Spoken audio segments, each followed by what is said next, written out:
আচ্ছা, তাহলে একটা ওয়েব ডেভেলপমেন্ট করার জন্য আমাদের কিছু পার্ট বা দেখা যাচ্ছে ওয়েব ডিজাইনের কিছু একটা ওয়েবসাইটের কিছু অংশ সেগুলো আমাদের জানতে হবে। তাছাড়া ক্লায়েন্ট যদি বলে আমার এই পার্টটা কাজ করো, আমরা বুঝবো না, তাই না? আমাদের মেইন উদ্দেশ্য তো আমরা ওয়েবসাইট বানাবো ক্লায়েন্টের জন্য। সো ক্লায়েন্ট কখনো বলবে হেডারের কাজ করো, ফুটারের কাজ করো, বডির কাজ করো, মেনুর কাজ করো, হ্যাঁ, সাইড বারের কাজ করো। আচ্ছা, তাহলে এই পার্টগুলো আমাদের চিন্তা হবে, তাই না? আচ্ছা, প্রথম যে পার্টটা, এই যে মেনু সহ এটাকে বলা হচ্ছে হেডার। একটা ওয়েবসাইট ওপেন করেই যে স্লাইডটা দেখা যায় এটাকে বলা হচ্ছে হেডার। এটার নাম কি? হেডার। হেডারের মধ্যে সাধারণত লোগো থাকে। কি থাকে? এই যে বাম পাশে যেটা দেখতেছি এটা হচ্ছে লোগো। তারপরে মেনু থাকে। এই ডান পাশে যে জিনিসগুলো আমরা দেখতেছি, হোম, সার্ভিস, বিভিন্ন ধরনের, তারপরে সাব মেনুস, এগুলো হচ্ছে মেনুর একটা সাব মেনু। এই যে এই ওয়েব ডেভেলপমেন্ট, সার্চ ইঞ্জিন, এগুলো আবার কি সাব মেনু। আর এই যে প্রথম যেগুলো দেখতেছি, home, service, hiring process, contact about, এগুলো হচ্ছে মেইন মেনু। এই যে হায়ারিং প্রসেসটা main menu, money back, privacy policy, এগুলো হচ্ছে সাব মেনু। তো ক্লায়েন্ট যদি বলে আমার এই সাব মেনুগুলো অ্যাড করো, তাহলে আমি যদি এটা না বুঝি, ক্লায়েন্টকে যদি বলি sir what is sub menu, বা hey what is sub menu, কবি যে আসসালামু আলাইকুম বলে কলটা কেটে দেবে, তাই না? আচ্ছা, এখন আহ, তারপরে একটা ওয়েব পেজের অনেক পার্ট থাকে। যেমন ইমেজ থাকে, কন্টেন্ট থাকে, বাটন থাকে, গ্রাফিক্যাল এলিমেন্ট থাকে, অ্যানিমেশন থাকে। তাহলে এটা হচ্ছে বাটন।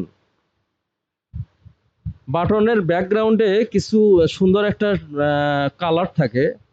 হ্যাঁ, যে কোনো কালার, যেমন যদি ব্ল্যাক কালার থাকে তাহলে ফরগ্রাউন্ডে টেক্সটার কালার হয় আবার সাদা, তাই না? ব্যাকগ্রাউন্ডে একটা কালার হয়, আবার টেক্সট থাকে বাটনের মধ্যে, তাই না? আচ্ছা, এবং ওটা লিঙ্ক করা থাকে। বাটনটা কি করা থাকে? লিঙ্ক। যেমন এখানে ক্লিক করলে আর একটা পেজে চলে যাচ্ছে, কন্টাক্ট পেজে। তাহলে এটাকে বলা হচ্ছে লিঙ্ক। এই পার্টগুলো আমাদের জানতে হবে, তাই না? আচ্ছা, এইটাকে তারপরে, এটা হেডার গেল। হেডারের মধ্যে তাহলে কি কি থাকে? হেডারের মধ্যে থাকে লোগো।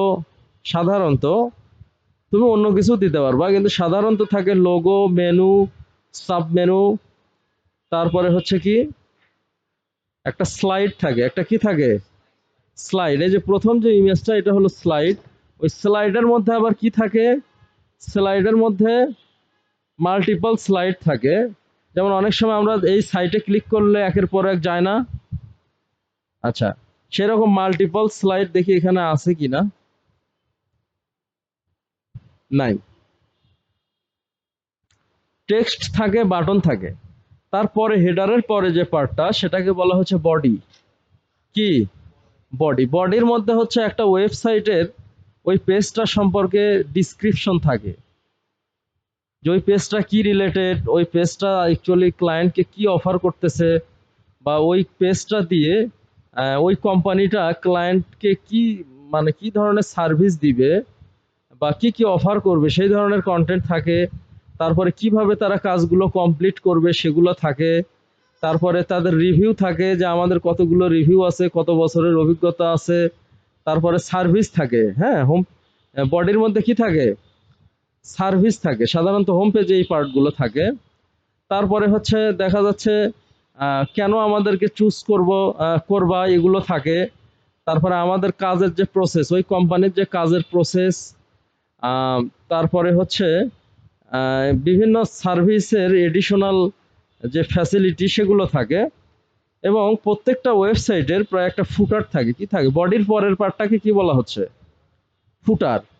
ফুটারে সাধারণত লোগো থাকে, শর্ট একটা ডিসক্রিপশন থাকে, সোশ্যাল মিডিয়া আইকন, ইমেইল, ঠিকানা, ফোন নাম্বার, এইগুলো থাকে। তাহলে ক্লায়েন্ট যদি বলে আমার ফুটারে এই এই ডিজাইনটা করো, এখন আমরা ফুটারই চিনতেছি না। হ্যাঁ, তুমি যদি বলো সবইতেই যদি বলো yes I understand, yes I understand, client যদি বলেই বসে হ্যাঁ যে হোয়াট ইজ ফুটার।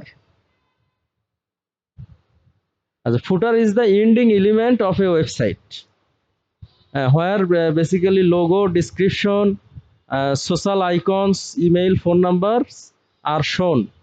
ওখানে শো করা হয়। হ্যাঁ, আর একটা কথা লেখা থাকে powered by dream IT global, মানে এটা একটা অথরিটি, পাওয়ার্ড বাই মানে অথরিটি। তারপরে একটা ওয়েবসাইটের আবার এটা একটা পেজ, আমরা একটা আলোচনা করলাম সিম্পলি হোম পেজ নিয়ে, আবার ওই ওয়েবসাইটের পেজ থাকে আলাদা আলাদা, কি থাকে, সবগুলো পেজ নিয়ে ওইটাকে বলা হয় ওয়েবসাইট। এখন একটা ওয়েবসাইটের আবার কি কি পেজ থাকে?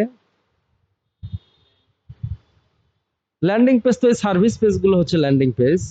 একটা ওয়েবসাইটের হোম পেজ থাকে, কন্টাক্ট পেজ থাকে, ব্লগ পেজ থাকে, অনেক সময় নিউজ পেজ থাকে, সার্ভিস পেজ। একটা কোম্পানির কি একটা সার্ভিস?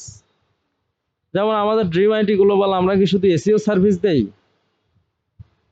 দেখা যাচ্ছে যে একটা কোম্পানির মাল্টিপল সার্ভিস থাকে। হ্যাঁ, যেমন যারা ক্লিনিং সার্ভিস দেয়, তো ওদের তো শুধু এক টাইপের ক্লিনিং হয় না, road cleaning, home cleaning, building cleaning, হ্যাঁ, বিভিন্ন কিছু ক্লিনিং। আবার যারা প্লাম্বিং করে, হ্যাঁ, দেখা যাচ্ছে যে এই যে স্যানিটারির কাজগুলো হয় না, তো ওরা কি শুধু এক জাতীয় কাজ করে? প্লাম্বিং এর অনেক টাইপ আছে। মাটির নিচে যে পাইপিং, সেটা একটা। তারপরে মাটির উপরে বা দেখা যাচ্ছে যে তোমার উপরে যে পানির যে লাইন, সেখানকার কাজটা আবার আলাদা। তারপরে হাউজিং এর যে হাউজিং সেফটি ট্যাঙ্কি, সেখানকার কাজ আলাদা। তাহলে তার সার্ভিসগুলো সব আলাদা আলাদা। অনেকে সেফটি ট্যাঙ্কি নাও করতে পারে, তাই না? তো এই জন্য সাধারণত সার্ভিস হয় মাল্টিপল। আবার কেউ যদি প্রোডাক্ট বিক্রি করে, সেখানে কি একটা প্রোডাক্ট থাকে? বিভিন্ন 100, 200, 300 পর্যন্ত প্রোডাক্ট, প্রত্যেকটা প্রোডাক্ট এক একটা ল্যান্ডিং পেজ। এই জিনিসগুলো যদি আমরা না জানি, তাহলে আমরা মানুষকেই বা কি বলবো, আর কিভাবে জবের অ্যাপ্লাই করব, আর কিভাবে ক্লায়েন্টের সঙ্গে কনভারসেশন করব। আর লিঙ্ক কি, একটা ওয়েবসাইটে লিঙ্ক থাকে, কি থাকে? লিঙ্ক হচ্ছে অ্যাঙ্কর, অর্থাৎ একটা বাটন বা একটা জায়গায় ক্লিক করলে আর একটা পেজে যাবে, এটাকে বলা হচ্ছে লিঙ্ক। এটাকে কি বলা হচ্ছে? লিঙ্ক বলা হচ্ছে। আবার বেশিরভাগ ওয়েবসাইটে টার্মস অ্যান্ড সার্ভিস এবং পলিসি পেজ থাকে, মানে ওই কোম্পানির যে তুমি ওয়েবসাইটটা ব্রাউজ করবা, তার কিছু নিয়ম থাকবে। তুমি যে সাইন আপ করবা বা টাকা নিবা, সার্ভিসটা কিভাবে দিবা, বা সেখানে মানি ব্যাক গ্যারান্টি আছে কিনা, টাকাটা দেওয়ার পর কতদিনের মধ্যে মানি ব্যাক গ্যারান্টি সে পাবে, বা টাকাটা ইনস্ট্যান্ট রিফান্ডেবল কিনা, বিভিন্ন পলিসি আছে। এই পলিসিগুলো যদি না থাকে, ক্লায়েন্ট তোমার কাছ থেকে সার্ভিস নেবে না। তখন ক্লায়েন্ট মনে করে এই সাইটটা ট্রাস্টেড না, বিশ্বস্ত নয়। আচ্ছা, তাহলে বোঝা গেছে ওয়েবসাইট কি।